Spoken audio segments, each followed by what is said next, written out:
Whispers of the Tempest, The Crow's Odyssey. Chapter 1, The Emissary of Dusk. As autumn's symphony began its descent into the hallowed depths of Avial, a realm where the boundaries between the mystic and the mortal blurred, a solitary crow, known as Corvus, embarked upon a journey that would etch itself into the annals of time and fable. Corvus was no ordinary bird. He bore the mantle of the Emissary of Dusk, a title bestowed upon him by the Watchers of the Veil, enigmatic figures who governed the twilight hours. His feathers, darker than the shadow of an eclipse, glistened with specks of silver, mirroring the night sky.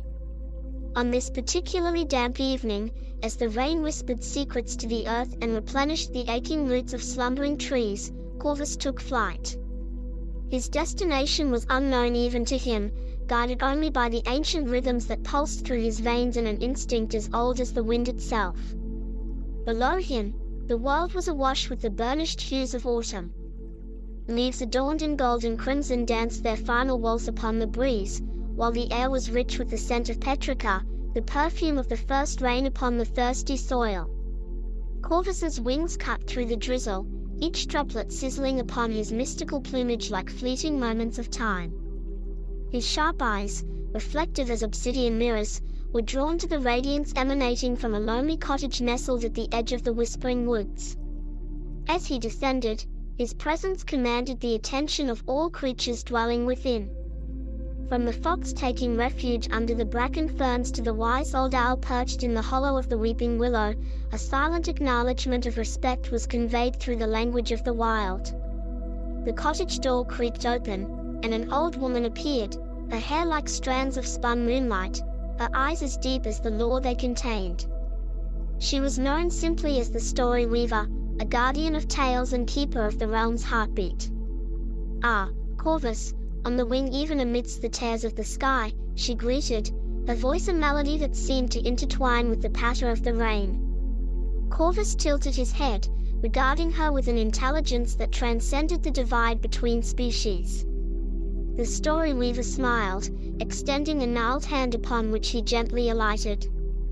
"Come now, let us weave a tale together, one that shall give solace to those who listen, as the tempest serenades us with its song," she said, leading him inside where the warmth of the hearth and the scent of old books promised a night of enthralling tales. And so, as the rain painted the world outside with strokes of glistening silver, the story of Corvus's Odyssey began, spoken in soft tones that filled the room with wonder and a quiet anticipation of the adventures that lay within the heart of the storm.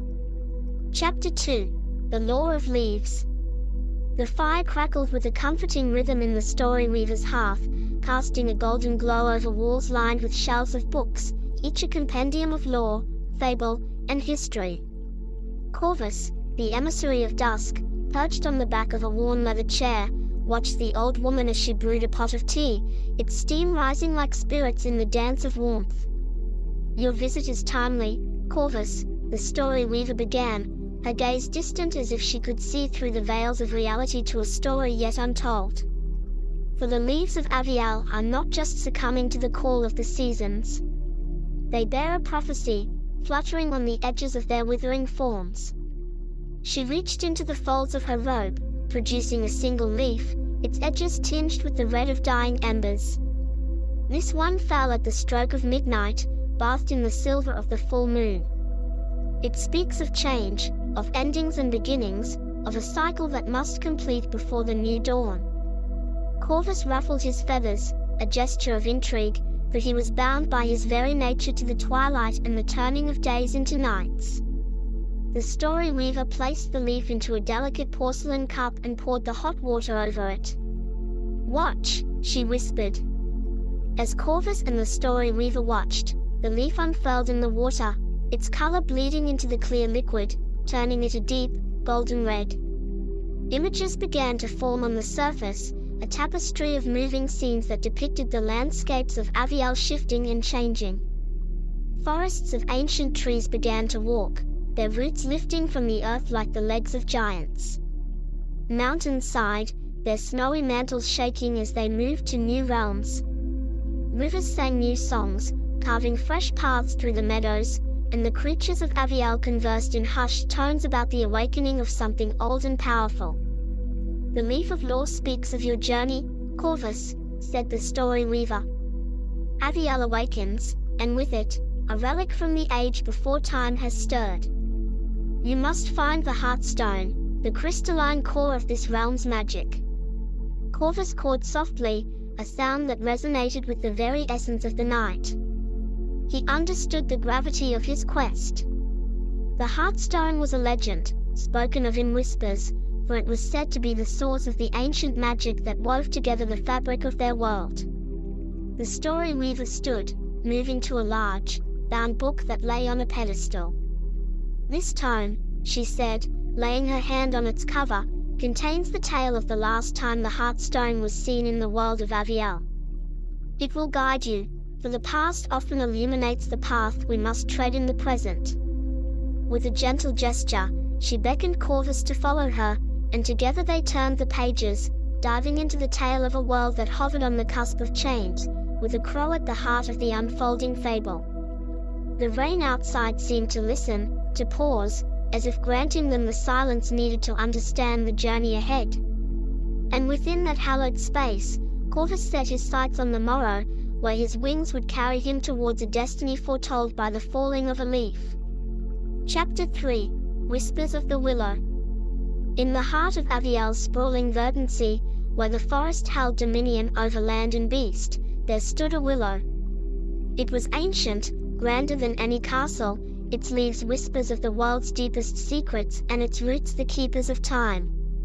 The Willow of Whispers, it was called, and to it Corvus flew, for it was said the willow knew the whereabouts of every stone and gem that lay within the realm's embrace.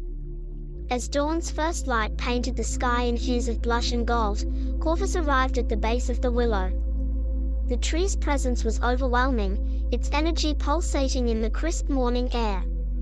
He could feel the thrum of life, of stories and wisdom accumulated over millennia, vibrating through his feathers. "Willow of Whispers, I seek the Heartstone," Corvus called, his voice a part of the dawn chorus, yet distinct and filled with purpose. The willow's leaves rustled, a sound like the turning pages of an ancient, boundless book. Then, silence befell the space, so deep and profound that even the river nearby hushed its meandering tale. "Seek you the heart of the land, crow of the dusk," a voice murmured, the words not heard, but felt, like a breeze that carried the scent of times long past. "The Heartstone's power is not to be taken lightly, for it binds the life of Aviel to the pulse of the world." Corvus nodded, his black eyes reflecting the complex weave of greens and browns around him. "I seek it not for power, but to preserve the balance, as the leaf of lore has shown." The willow seemed to contemplate his words, the susurration of its leaves a soft language only the deepest part of Corvus's soul could understand. In the valley of veiled vistas, where the sight is shrouded by more than mist, the Heartstone lies hidden, the willow finally replied. "But beware, for the valley is guarded by the gaze of the Gorgon, a creature whose eyes hold a petrifying truth." The gaze of the Gorgon, a legend amongst the creatures of Aviel, a beast of such ancient origin that even the stories dared not speak its name too loudly. "Thank you, Ancient One," Corvus said, bowing his head respectfully to the Willow of Whispers. As he took flight, the willow's final whisper trailed behind him, "Seek the mirror of myriad reflections, for it will show you what the Gorgon's gaze cannot petrify." With the willow's guidance echoing in his mind, Corvus set his wings toward the valley of veiled vistas, his heart steady but cautious. For in his quest for the Heartstone, he would now have to face a creature of formidable power and mystery. The journey would be perilous, the path fraught with enchantments and shadow, but the crow's resolve was as sharp as the break of day. For he was Corvus, the emissary of dusk, and he would not falter in the face of destiny. Chapter 4: The Mirror of Myriad Reflections. Corvus' journey took him beyond the thicket of whispering leaves, over brooks that babbled tales of yore, and through meadows where the wind played tunes of ancient times. He soared towards the valley of veiled vistas with the willow's words nurturing a seed of hope in his brave heart. Yet, The mirror the willow spoke of was as elusive as the morning mist, and Corvus knew that to find the Gorgon without it would mean his end. As the sun reached its zenith and bathed the land in a golden glow, Corvus spotted a glint at the edge of a silver-lined cloud. It was not the glimmer of water or the shimmer of a spider's web, but something far more ethereal. With a determined flap of his wings, he climbed the currents, each beat an effort against the weight of the sky, until he reached the cloud. Nestled within the cottony folds of the cloud was a mirror, not held by walls or hands but floating, as if it were a gateway to another world. Its frame was wrought from the intertwining branches of trees from tales untold, and its surface reflected not just the appearance but the essence of all that stood before it. The mirror of myriad reflections, as the willow had named it, awaited Corvus' approach. The crow landed before it, and as he peered into its depths, he did not see his reflection but the visages of countless others who had sought the Heartstone, each one turned to stone by the Gorgon's unforgiving gaze. Mirror of realms and revealer of truths, guide me past the Gorgon's stare, Corvus implored, his voice firm yet filled with reverence. The mirror rippled as if a pebble had been cast upon its surface, and a voice, clear as crystal yet ancient as the stones, spoke. The Gorgon's gaze traps the beholder in an eternity of stone, a fate unchanging and cold. But fear not, for through me, you shall see the world as you wish it to be. In the reflection, the world twisted and shifted, and Corvus saw the path ahead, a path cloaked in shadows and mist, winding through the valley where the Heartstone lay hidden. And there, lurking in the periphery, was the Gorgon, its eyes like lanterns in the fog. But heed this, brave emissary, the mirror cautioned as Corvus listened intently, the Gorgon's gaze may be avoided, but its truth cannot be unheard. Prepare your heart for the revelations it may unfurl. With a newfound ally in the mirror of myriad reflections, Corvus prepared to venture into the valley of veiled vistas. The mirror had shown him a way to bypass the Gorgon's petrifying glare, but it had also warned of the deeper truth the creature possessed. A truth that perhaps even the Heartstone was not immune to.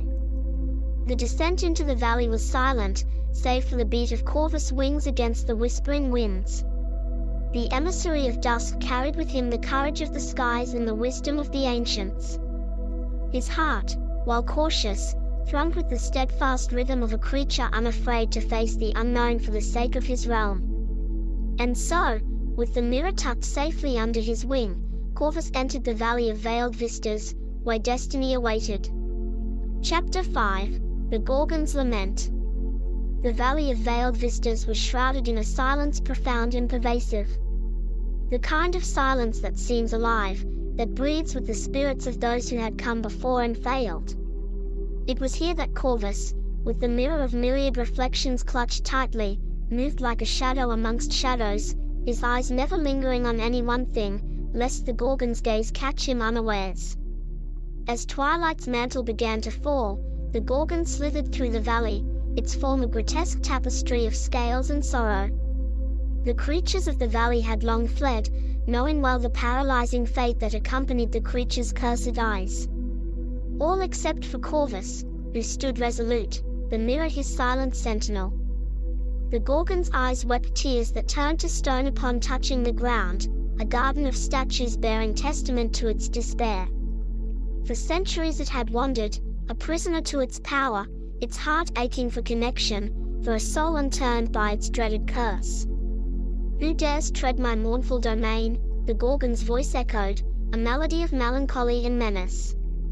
It is I, Corvus, emissary of dusk, seeker of the Heartstone and a truth untold, the crow replied, his voice unwavering. The Gorgon paused, sensing in Corvus' words a resonance of something long forgotten: hope. You seek that which has been the undoing of many, feathered harbinger. Why should your fate be any different? Because I carry not just the will of my people, but the yearning for a future where light and darkness dwell in harmony. And I believe, creature of stone and solitude, that within you lies not just the power to petrify but to provide. Moved by Corvus' boldness and clarity of purpose, the Gorgon dared to peer into the mirror. Instead of a reflection of its monstrous form, it saw a vision of its own soul, pure and unmarred by its external curse. The revelation struck a chord within the beast, and it wept not tears of stone, but genuine tears of remorse.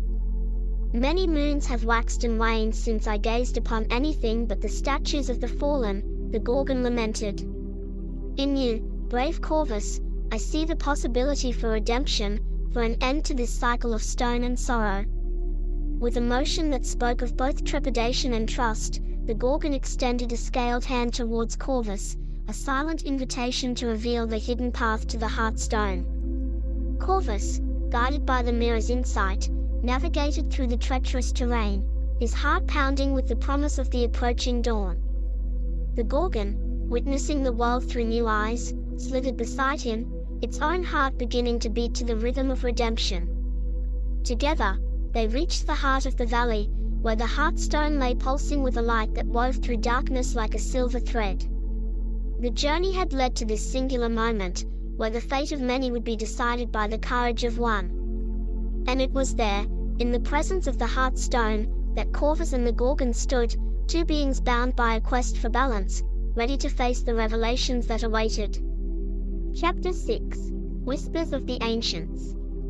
Corvus and the Gorgon stood before the Heartstone, its light painting their faces with hues of hope and trepidation. The valley around them, usually draped in eternal twilight, began to brighten as if the stone itself was calling forth the dawn. Here lies the Heartstone, within it the whispers of the ancients, Corvus spoke softly, his gaze fixed upon the pulsing jewel. The Gorgon's voice was a hiss of wonder. And with it, the power to end my curse? Perhaps, Corvus said, turning to meet the Gorgon's gaze through the reflection of the mirror. Or perhaps to transform it. Power is not merely the ability to destroy but to change, to grow. With a cautious claw, the Gorgon reached out, its touch upon the stone sending ripples across the surface, stirring the whispers into a chorus.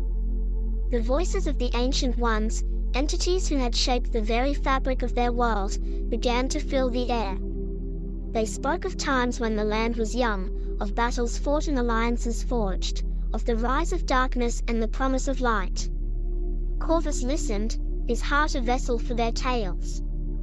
He understood then that the Heartstone was more than a mere relic, it was the keeper of balance, the historian of the ages. To possess it was to shoulder the weight of their world's legacy. The Heartstone requires a guardian, the ancients' voices intoned, one who understands the equilibrium between shadow and shine. One who will stand sentinel to the cycles of time. The Gorgon recoiled slightly.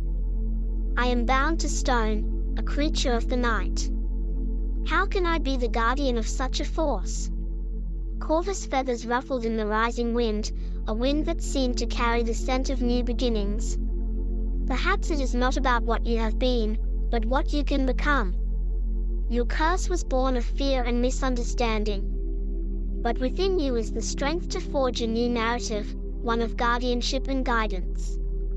The Gorgon's scales shimmered as the Heartstone's light washed over them, its form beginning to shift, to soften. The stone was not breaking the curse but reshaping it, weaving the Gorgon's essence into the land, into the fabric of the valley that had been its prison. As the transformation took hold, the statues that littered the valley began to stir, shaking off their stony sheaths. The Gorgon's tears had been not of petrification, but preservation, and as its curse was lifted, so too were the curses of those it had ensnared. Creatures of every kind, beings who had once been travelers, adventurers, and would-be heroes, now blinked in the light of a new day. Their gazes fell upon the Gorgon, no longer a figure of fear, but a beacon of change. And the Gorgon, now the guardian, looked upon them all, its eyes clear and free of malice. It spoke, and its voice was no longer a melody of melancholy, but a hymn of harmony. Let it be known that from this day forth, I am the guardian of the Heartstone, protector of the balance. Let the Valley of Veiled Vistas be a sanctuary, a testament to the power of transformation and the enduring spirit of hope. The ancients whispered their approval, their voices fading into the wind. Corvus, his mission complete, felt a lightness within him. The Heartstone's guardian was in place, the balance restored. He took to the skies, his form cutting a silhouette against the dawn. Below, the valley awoke to a new era, one where legend and life would walk hand in hand, guided by the Gorgon's transformed gaze. And so the chapter ends, not with the closing of a tale, but with the opening of countless others, as the Valley of Veiled Vistas became a crossroads of myths and realities, forever changed by the Crow and the Guardian who had once been the Gorgon. Chapter 7: The Dawn of Aegis. In the newly awakened Valley of Veiled Vistas, life bloomed as creatures once frozen in time explored their renewed existence.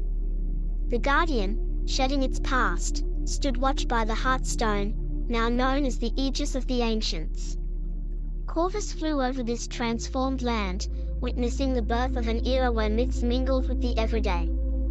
Among the revived was a knight, Sir Cadmus, who had come seeking glory only to be captured in stone. He awoke disoriented, his last memory that of the Gorgon's petrifying gaze. But now, before him stood not a monster, but a majestic figure of peace. The Guardian sensed his confusion and spoke, "Fear not, noble knight. You sought to defeat a beast, but instead, you have been part of a greater destiny. The beast you feared is no more, and in its place stands a protector."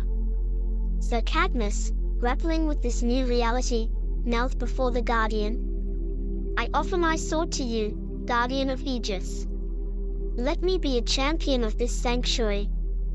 A connection formed, a pact between Guardian and Knight, each a symbol of the balance the Heartstone had always preserved. The valley needed champions of heart as much as it needed a guardian of power. Together, they turned to the task of uniting the varied creatures and people of the valley. The statues that had come alive were not just victims of a curse but representatives of the many walks of life. They were sorcerers and peasants, fauns and travelers, each with a story etched by the passage of time. As Corvus circled above, he saw alliances forming. The Guardian's wisdom and Sir Cadmus' valor combined to forge a council. This council would govern not with an iron fist but with an open hand, embracing the diversity of the valley. The Heartstone, through its guardian, taught them the sacred dance of the universe, the balance of light and dark, of stillness and action, of solitude and community. In this dance, every creature had a part to play, and every story was a thread in the tapestry of the valley's history.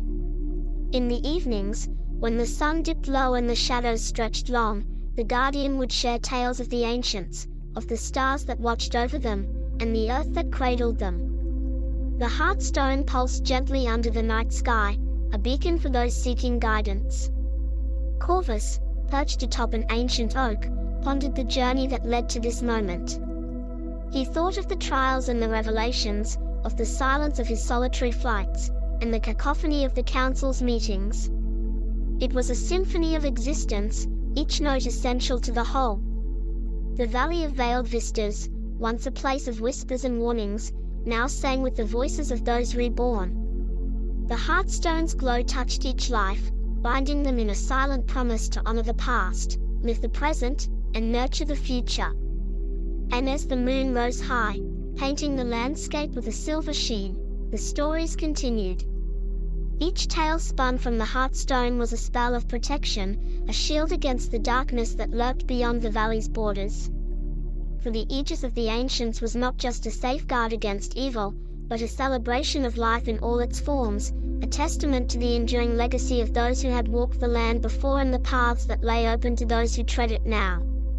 As the night deepened, Corvus took flight once more, his path lit by the constellation of stories below, each a star in the firmament of their shared destiny.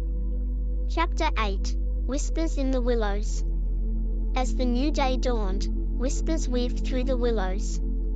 The creatures of the valley stirred with a sense of purpose, emboldened by the tales of the night. Among them moved a figure cloaked in mystery, a wanderer who had arrived with the dawn. This was Lysandra, a mage of old, her powers deeply entwined with the forces of nature.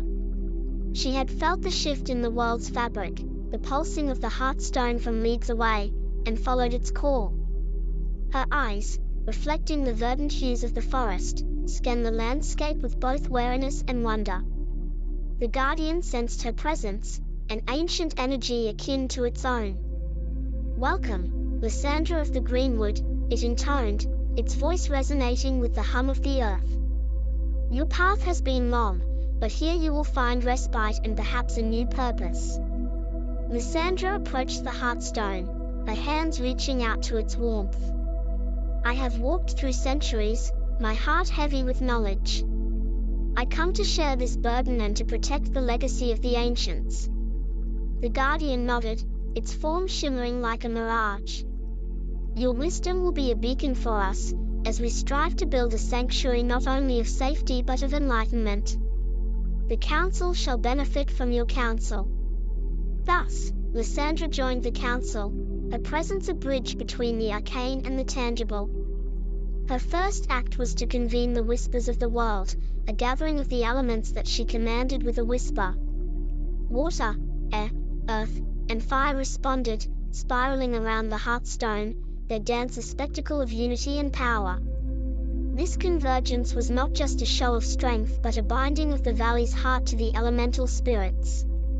They, too, had roles to play in the tale unfolding. Sir Cadmus, witnessing the elements at play, felt a surge of awe.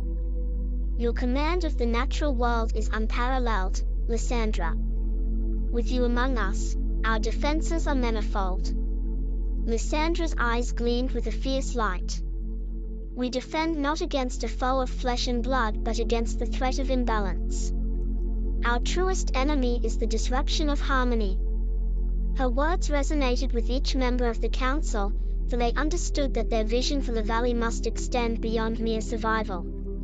It had to foster a synergy between all forms of life, ensuring that every breath, every beat of a wing, every rustle of a leaf, was part of a greater orchestra. As the elemental display subsided, a new challenge emerged. The heartstone, ever sensitive to the world's whispers, pulsed with a faint tremor. It was a signal, a premonition of a disturbance yet unseen, a shadow on the horizon of their newfound peace. The guardian turned its gaze to the edge of the valley, where the veil of vistas shimmered like a curtain between realms. "We must prepare," it declared, "for what lies beyond is unknown, and the heartstone warns us to be vigilant." Corvus, ever the silent observer, took to the skies, his keen vision piercing the veil. The council watched him ascend, each heart united in a silent vow to protect their haven at all costs. In the quiet that followed, Lysandra spoke a spell of warding, her voice the susurrus of leaves. The valley hummed with a new layer of protection, an unseen armor against the unseen. As night reclaimed the sky, the stories told under the stars took on a new tenor, one of courage facing the unknown. The valley, once a place of solitude, had become a fortress of fellowship, its tale one of a destiny shared and a future unwritten. And in the heart of the valley, the heartstone thrummed with a steady beat, like the heart of the world itself, echoing the collective pulse of every life within its embrace. Chapter 9. The Veiled Threat. In the aftermath of Lysandra's elemental dance, a sense of urgency took root among the denizens of the valley. The heartstone's tremor had not gone unnoticed, and the once whispered concerns grew into conversations laced with strategy and foresight. Sir Cadmus, armed with a resolve as unwavering as his blade, called upon the council. "We must fortify our minds as well as our borders. Knowledge shall be our rampart," he declared, eyes fixed on the shifting veil of vistas. It was then that the sage, Aldwin, with a beard as long as the tales he told, stepped forth. "There are ancient texts, relics of a time when the world was young. They hold secrets that may aid us," he said, his voice as steady as the stone he spoke of. The council agreed to a quest for these texts, and it was Alaric, a young scribe with the curiosity of a cat and the memory of an elephant, who was chosen to journey with Aldwin. Their destination was the Arcanum, a vault of knowledge hidden within the twisting caverns of the Elder Peak. Meanwhile, Corvus soared above the canopy, his eyes ever watchful for the shadow hinted at by the hearthstone. His vision cut through the veil, where he saw the stirrings of a realm in turmoil, clouds of darkness roiling like a stormy sea. As the preparations for Alduin and Alaric's departure were made, Lysandra sought the solitude of the hearthstone. Her hands hovered above its surface, feeling the undercurrents of the earth's whispers. "Show me the threat that lurks beyond our sight," she murmured, an incantation like a key turning in an invisible lock. Visions flickered before her, shadows and light clashing in a distant place. She saw a figure, cloaked in the darkness of the veil, with eyes that held the cold fire of the stars. This being, she realized, was the harbinger of the tremor, a disruptor of balance.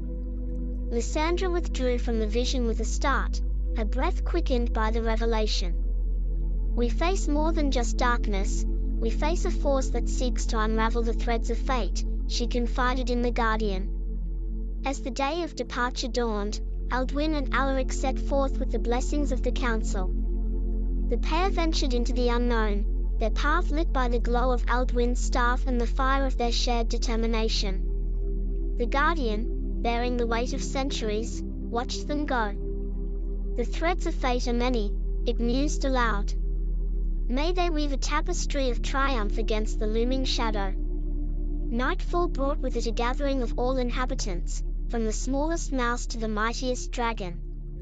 They encircled the hearthstone, their presence a tapestry of life, each thread vital to the valley's continued harmony. Lysandra, standing at the center, raised her voice in an incantation that melded with the murmurs of the night. The hearthstone glowed brighter, its light a beacon against the encroaching dark, a signal of hope and a testament to the will of those who called the valley home. As the light of dawn crept over the horizon, the hearthstone's pulse grew steadier, its glow a reflection of the unyielding spirit that thrived within the valley's embrace. And so, with guarded optimism and the resolve to face whatever may come, the inhabitants of the valley stood united, their eyes fixed on the future, their hearts beating in rhythm with the ancient hearthstone. Chapter 10. Whispers in the Stone. The quest for the ancient texts was not merely a journey across lands, but a delve into the deep corridors of history itself. Alduin and Alaric traveled with the resilience of oak roots, deep and steadfast. The elder peak loomed ahead, its summit piercing the heavens, a silent sentinel watching over the ages. Alaric's heart pounded with the thrill of adventure and the gravity of their task. "What secrets do these texts hold that they might change our fate?" he asked, his youthful voice tinged with awe. Alduin looked to the young scribe with eyes that had seen the turning of centuries. "They speak of the weave of essence, the fabric that binds all creation. If we understand its loom, we may yet prevent its unraveling," he replied, the weight of his words as heavy as the tomes they sought. Back in the valley, Lysandra's revelation had not gone unheeded. Sir Cadmus sharpened his sword in his senses, for the battle they would face might not be one of flesh, but of wills. His command to the knights was clear: we must be vigilant, not only on the battlefield but within the shadows of our minds.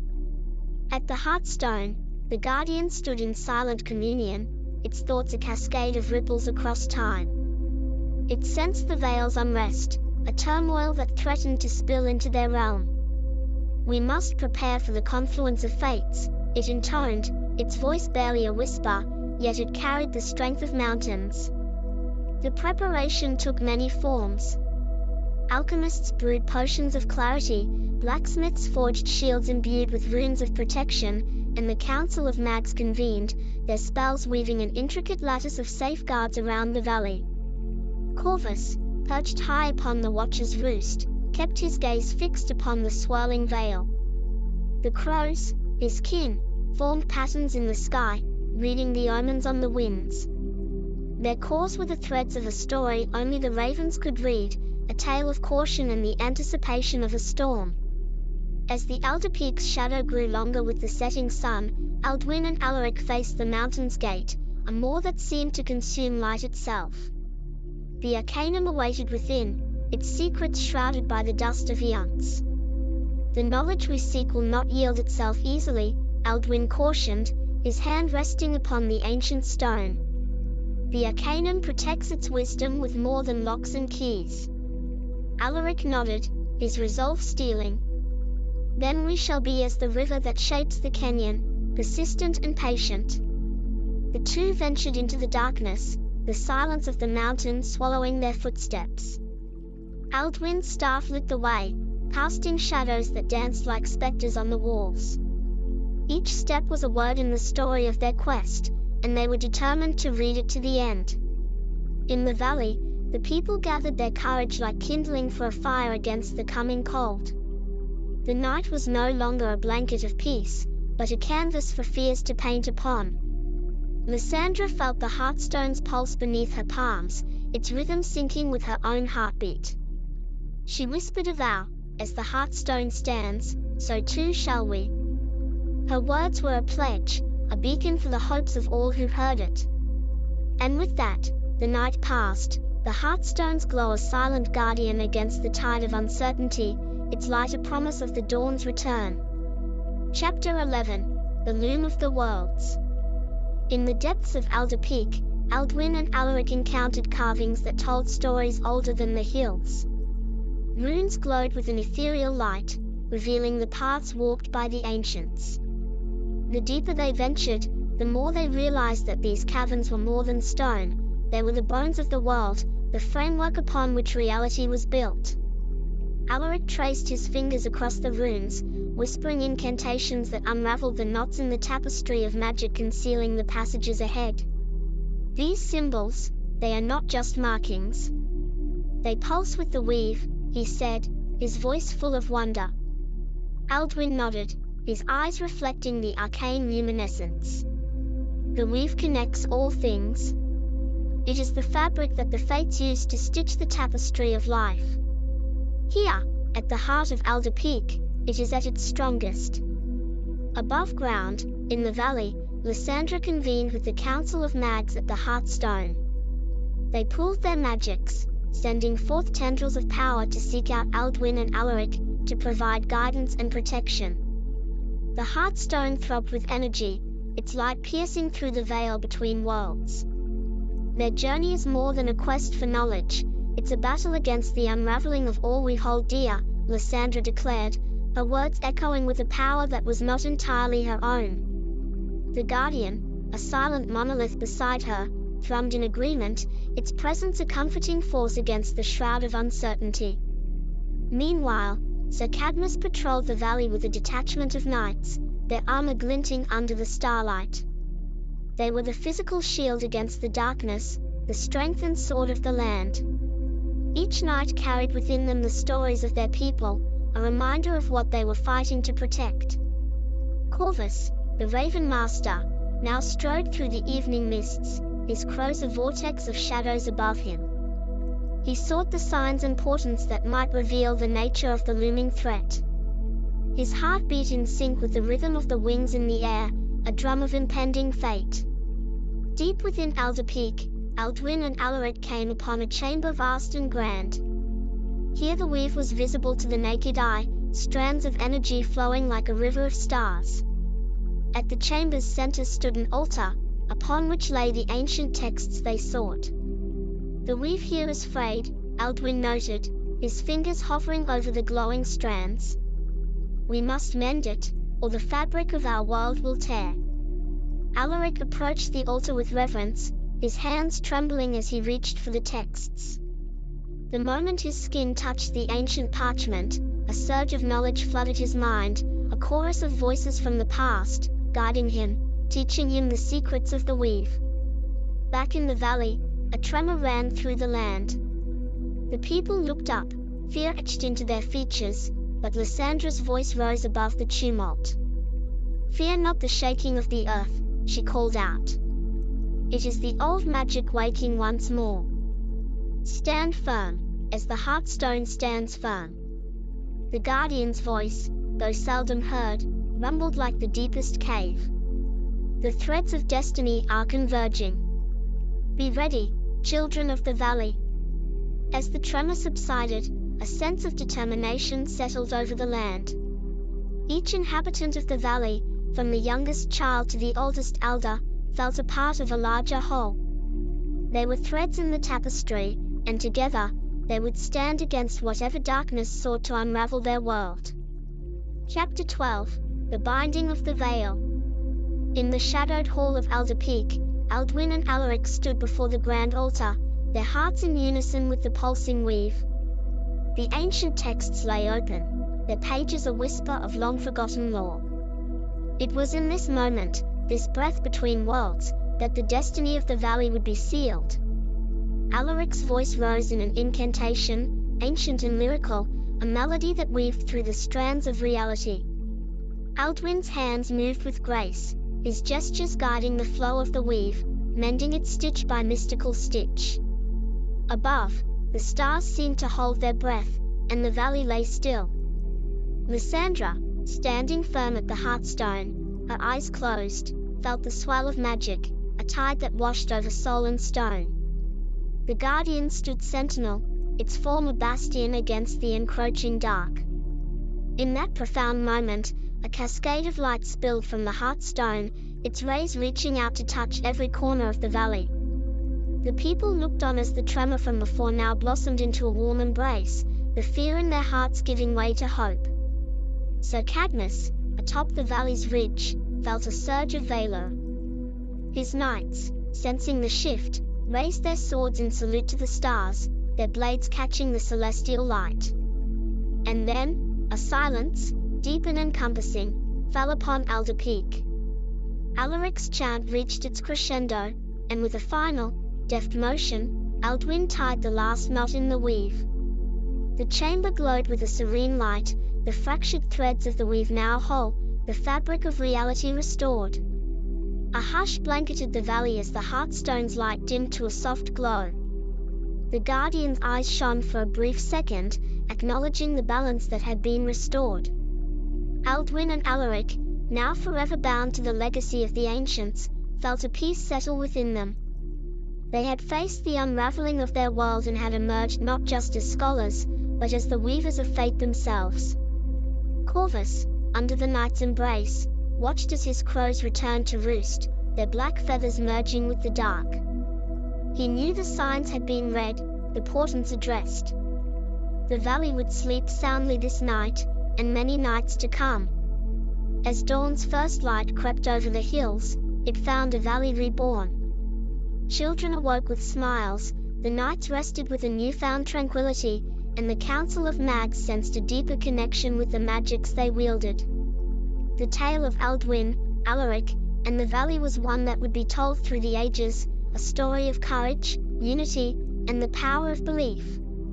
It would be a tale to lull the restless to sleep, a fable whispered in the night, promising that even in the darkest times, there are those who will stand against the void, binding the veil and keeping the world whole. And so, with the weave mended and harmony restored, the story of the binding of the veil reaches its end. The weary can close their eyes, wrapped in the warmth of a tale concluded, where dreams await to cradle them in a world safe and sound, beneath the watchful stars.